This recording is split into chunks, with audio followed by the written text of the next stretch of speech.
This week on The Watchman, welcome to Jordan. This incredible country to the east of Israel played a pivotal role in your Bible. From Moses to Elijah to Ruth, John the Baptist, Jesus, all of them spent significant time on this side of the Jordan River. And today, renowned Israeli tour guide and archaeologist Danny the Digger Herman is back to take us through the Old Testament, the New Testament, up until the modern day, and show you why this land still matters to every follower of Jesus. It's The Watchman, it's CUFI, only right here on TBN from the land of Jordan.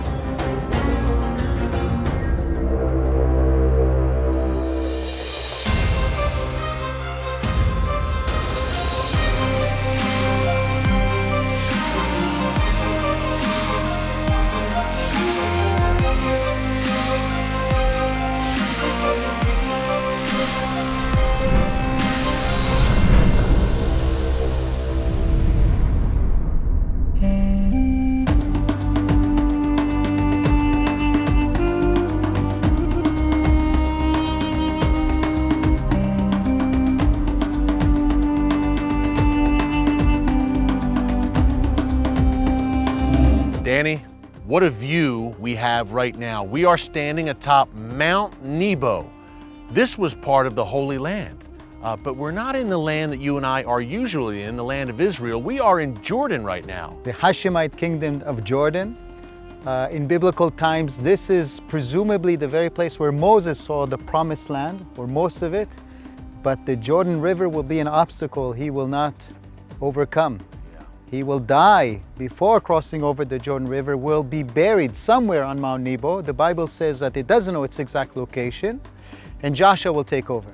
Wow. Joshua will make sure everyone is circumcised, and then they will cross over, will battle the city of Jericho. You can see it vaguely there on the other side of the valley, and will eventually take and settle in the promised land. Now, Danny, set the scene for us a bit more. Number one, again, an absolutely breathtaking view.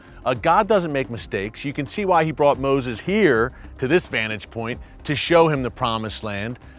Set the scene. Okay, we're here on Mount Nebo in Jordan, but as you mentioned, Jericho. What else can we see over the horizon on a clear day here in Jordan? First of all, at the lowest part of this valley, the Jordan meanders its way into the Dead Sea, right under the sun. On a clear day, you can see the towers over Mount Scopus and Mount of Olives. So you can see Jerusalem from here on a clear day. Yes, you can see the holy city of Jerusalem also from here quite well. Bethlehem you can see, okay? Bethlehem. And the Judean desert, the Samaria, eastern mountains, they're all very visible from here. The land of milk and honey is just around the corner. And it was so close to Moses, he could almost touch it, yet he was not permitted, the Bible says, to enter the land, Danny. Now, some believe Moses was actually buried, Danny, in the valley below us, if I'm not mistaken, right? The text is a bit vague. It mentions a mountaintop and then it mentions a valley, and it concludes with the statement that the tomb location is really just unknown. And maybe that's done deliberate because in Judaism, the desire is to worship only God and only in one place up in Jerusalem. The tomb of Moses should not be any focal point of veneration. Right. So the text says its location is unknown. Joshua now takes over. They will cross over the Jordan River. The Israelites cross over. Where they will inherit the promised land. Now, centuries later, in the same area, John the Baptist will start preaching for the end of days that are coming soon, and will start baptizing people in the water of the Jordan River. Tradition says it also happened here. In fact, tradition says on the Jordanian side. Yes, it says on Bethany beyond the Jordan, but in the same location, argues the tradition, where Joshua crossed over. Wow. The site becomes holy for both events, and even Elijah squeezes into that area. It is said that Elijah went up to the heavens also from the Jordan River, or over the Jordan River. All on the Jordanian side. Danny, this is fascinating. I think a lot of people watching at home, they might not know this history that took place in Jordan. I personally did not realize that Elijah ascended to heaven on a chariot on the Jordanian side of the Jordan River. This is fascinating. Crossed over and then he went up, indeed. And he went up. And he was also perhaps born on this side, Elijah the Tishbite. Elijah the Tishbites came from the Gilad Mountains, which should be in the northern area. This is the beginning of the Moabite land. Beyond us is the land of the Edomites, later the land of the Nabateans. Petra is also in Jordan, a spectacular place. Yeah, and you mentioned the Moabites. I think of Ruth, obviously, the story of Ruth and Naomi. Ruth, a Moabite. Yes, David is a quarter of a Moabite. Right. And Bethlehem, where he came from, is right under the sun. Unfortunately, it's too cloudy today, but that's also visible from here. Now, we mentioned John the Baptist, much of his ministry in baptizing, Danny, on this side of the Jordan River. Again, it's almost like Jordan is an extension of the Holy Land. It's part of it. In historical periods, it was part of it. Both in the Iron Age, it was the lots of the Israelites. Reuben and Gad were here. So 2 of the tribes, of the 12 tribes, were here on the Jordanian side. Indeed. Then in Roman times, in Maccabean times, it's also part of it. Herod had one of his fortresses, the site of Makawir, or Machaerus, here on the Jordanian side of the valley. And even in the Middle Ages, the Crusaders also ruled part of this side in Shubak and Karak. Yes. Wow. So the roots run deep here. There's also a Byzantine era presence here I want to discuss with you in a second, Danny. But first, John the Baptist, a key figure here in Jordanian Christian history in particular. Look, Jesus was baptized again on this side of the Jordan River. I think that'll shock a lot of people to know that. Yes, most people go and visit the baptism site next to Jericho. On the Israeli side, but yes. the text says it was at Bethany beyond the Jordan. And when you really go there, you see that it makes more sense that would be the place where John is active, because there are like places to live in. On the western Israeli side, it's just a barren landscape. And by the way, people might be shocked, but there was quite a Jewish presence 2,000 years ago here in Jordan. I think of John the Baptist again, Danny, not far from here. He was imprisoned and beheaded at a fortress here in Jordan. Kol Machaerus, there was also a Jewish colony in a site called today in Arabic Arak el-Amir. And this site is just filled with such rich and diverse history. It truly is biblical history. Now, you and I were talking before the show, Danny, we should see the tour buses rolling up here all over Jordan, because as a Christian, much of my faith, a lot of the key events unfolded right here on the Jordanian side of the Jordan River. Definitely. For a Christian, the baptism site, the tomb of Moses, or Mount Nebo, and where John the Baptist were beheaded, I think they are a must for every Christian pilgrim coming to the Holy Land. This is part of the Holy Land. Yeah, it is. And it's a safe place. Look, Jordan has a treaty with Israel, obviously. King Abdullah, very friendly to the West. So it's a safe place. It's a fascinating place. Now, you mentioned the Nabataeans earlier, Danny, down in the southern part of Jordan, the majestic ruins of Petra down there. So you will be back with us a bit later in the show to tell us more about the Nabataeans and their fascinating history. But up next, we mentioned the Byzantine era here in Jordan. This is known as an area of many mosaics, ancient, beautiful mosaics. We're going to take a closer look at the most famous of them all after the break. It's the Watchman, it's Christians United for Israel, only right here on TBN from beautiful Mount Nebo, where Moses saw the promised land. Don't move.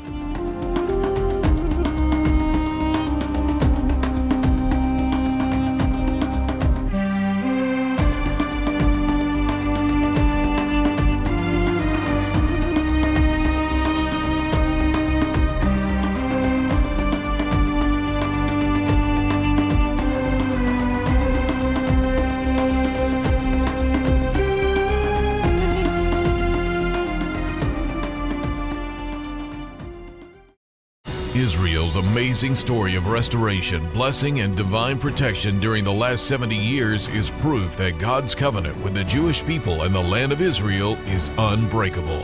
In 1948, God fulfilled His promise to restore the land of Israel to the Jewish people. For 70 years, Israel has shocked the world as it has survived endless wars and terror attacks and yet remained hopeful, successful, and compassionate. This year, please join CUFI in celebrating Israel at 70 and supporting the one and only Jewish state. Christians United for Israel created this Israel at 70 pin to honor the Jewish state's 7 decades of miraculous modern rebirth. Thank you for enabling CUFI to amplify your voice. Call Christians United for Israel at 210-477-4714 or go to CUFI.org/Watchman to receive your free Israel at 70 pin.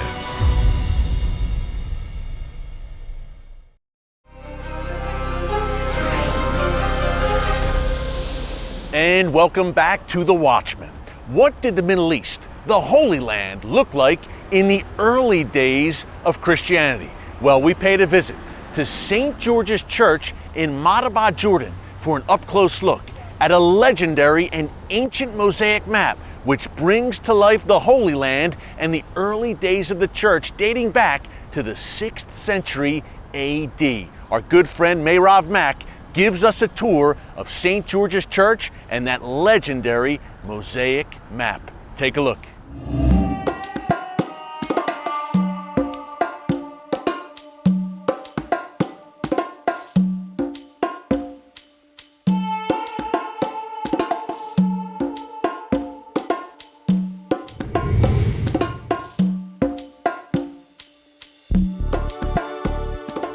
We came especially to see this amazing mosaic.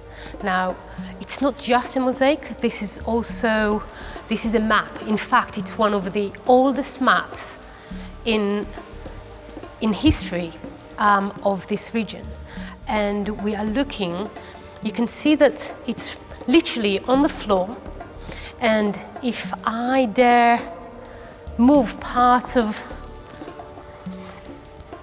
look, if I dare move part of this rugs, it continues. It goes all the way across from one side to the other. And the reason is that this is a real church. It's active. In half an hour, there'll be people coming here to pray. In fact, they're having a funeral service. So we're really, really lucky today because normally this church is heaving with people and they are soon going to start a service. But and during service, they will roll down all the carpets.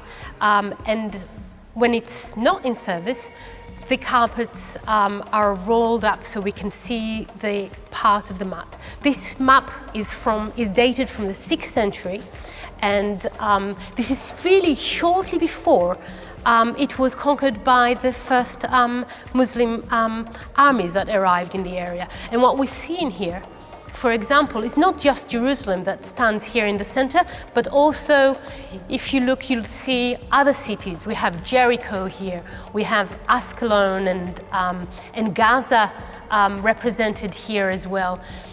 Right at the top, you'll see the Dead Sea, and you can even see that people are some figures. I'll just climb over, nobody's looking, right?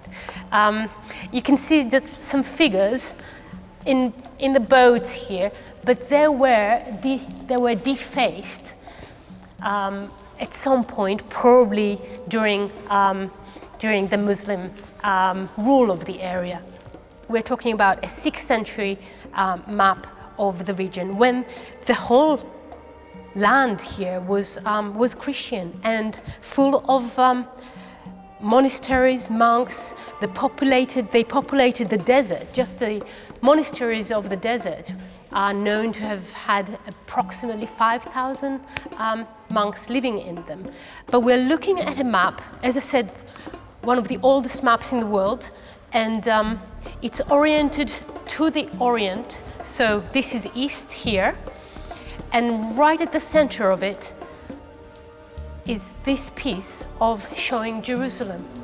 And when we look at Jerusalem, you can see the walls going around, the Cardo in the center, and right at the center of the map is the Church of the Holy Sepulchre.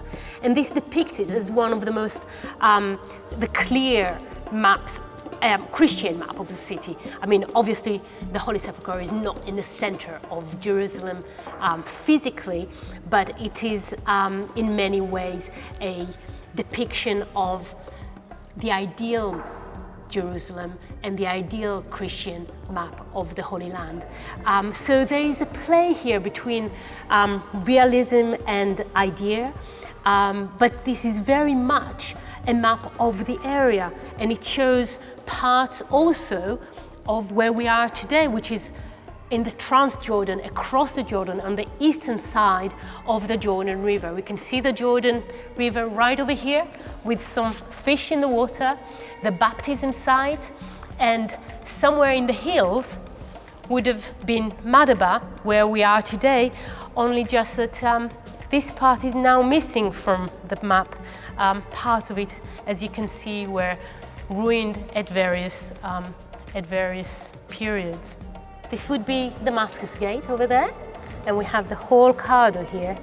And the beautiful, whoever did this map was trying to show us that this is how glorious Jerusalem was in the 6th century. So he even the street itself, he was trying to show us that that it had those pillars on the side and roof on top of it. So this is the width of just the main corridor of Jerusalem. And it's all leading, obviously, to the Church of the Holy Sepulchre. And in the church, you see, he was trying to show how you climb into it. There are 1, 2, 3, 4 stairs leading to 3 gates. And then there's a church, and right behind it, a dome. And here you can see that it's beautiful yellow, the dome over the tomb of Christ. This map tells us that the whole area was the heart of Christian land, and that the Christian population that lived here probably continuously from the time of Christ and up till today. So if we come out of this church and talk to some people in the street, some of them might tell us, yes, my family has been here. I don't know exactly since when, but forever. And literally meaning that they had been here since the time of Christ. Thanks again to our good friend Mayrav Mack for that up-close look at the legendary mosaic map in St. George's Church. Madaba, Jordan, folks, an amazing place. Well, up next, they're one of the most mysterious peoples of the New Testament period. I'm talking about the Nabataeans. Our good friend Danny the Digger Herman is back to bring us the inside story of this ancient and powerful people. It's the Watchman, it's CUFI, only right here on TBN. Stick around. With over 3.5 million members, Christians United for Israel is the largest pro-Israel organization in America. And for Zion's sake, we will not remain silent. We won't stand for the lies and political attacks that threaten Israel's safety and the future of the Jewish people in their God-given homeland. We want you to join us in this sacred movement. The Jewish people are not alone. Christians United for Israel, I want to thank you for standing up for Israel. I want to thank you for standing up and being counted. May God bless you all. Thank you. Israel needs you to take a stand. Join Christians United for Israel. Make your voice heard and be remembered as a defender of Israel, the apple of God's eye.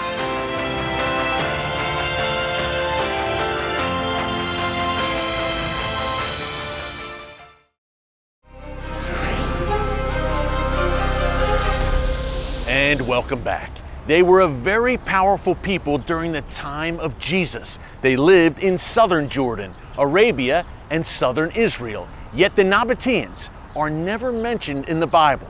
Thankfully, our good friend Danny the Digger Herman is back to bring us the story of this mysterious and intriguing people. Take a look.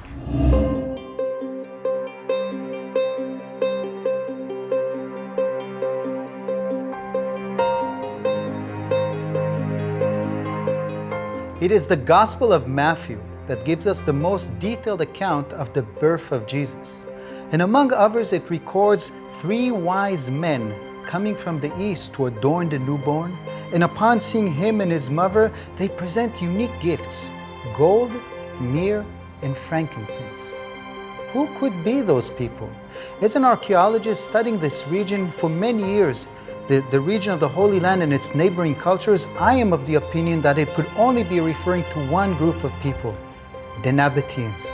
The Nabateans were a Semitic group of people who in the time of Jesus had a special economical niche of transporting goods from the southern end of the Arabian Peninsula, as well as Eastern Africa, and even goods from India across the desert and up to the Eastern Mediterranean at the port of Gaza.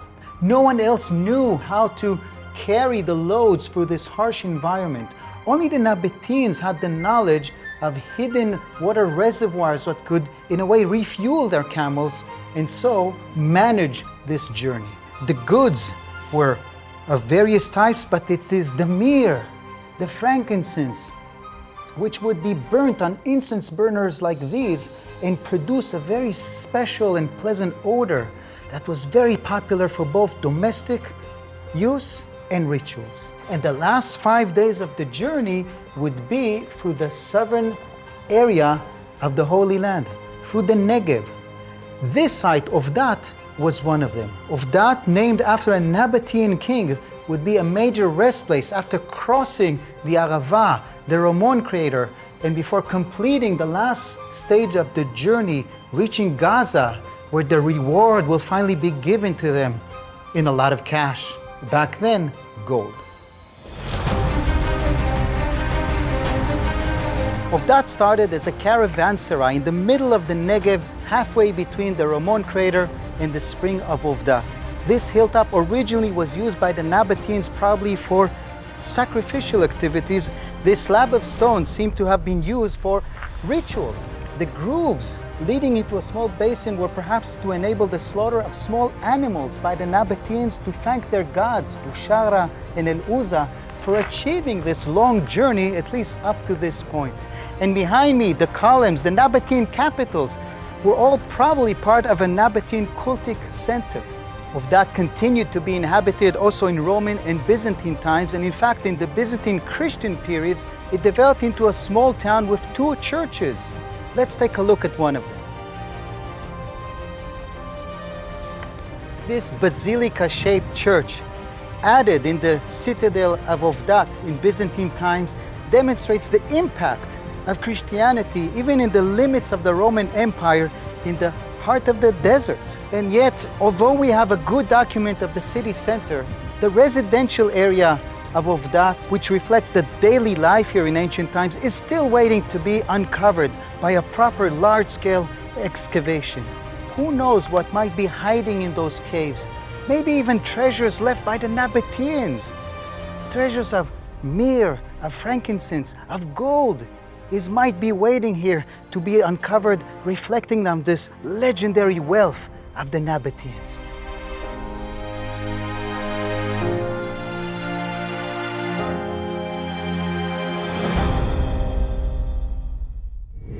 That is fascinating stuff. Thanks again to our good friend, Danny the Digger Herman, Watchman contributor, for telling the amazing story of the Nabataeans. Well, up next, my final thoughts on why Jordan is such an important piece of the puzzle in today's chaotic Middle East. Stick around. The Bible is clear. The God of Abraham, Isaac, and Jacob made an everlasting covenant with the land and the people of Israel. They are the apple of his eye. But Israel faces enemies on all sides who want to annihilate every Jewish man, woman, and child. God gave us a voice and a responsibility, a biblical mandate to bless Israel and to speak up for Zion's sake. Find out how and when you can order my free book, Why Christians Should Support Israel. It will teach you the Bible facts of the power and prosperity of God that comes to you when you read this text. You'll learn why Israel has a biblical and historic claim to the land. Call Christians United for Israel at the number on your screen or go to CUFI.org/book and we'll send you your free book from Pastor John Hagee. If you won't speak up for Israel, who will?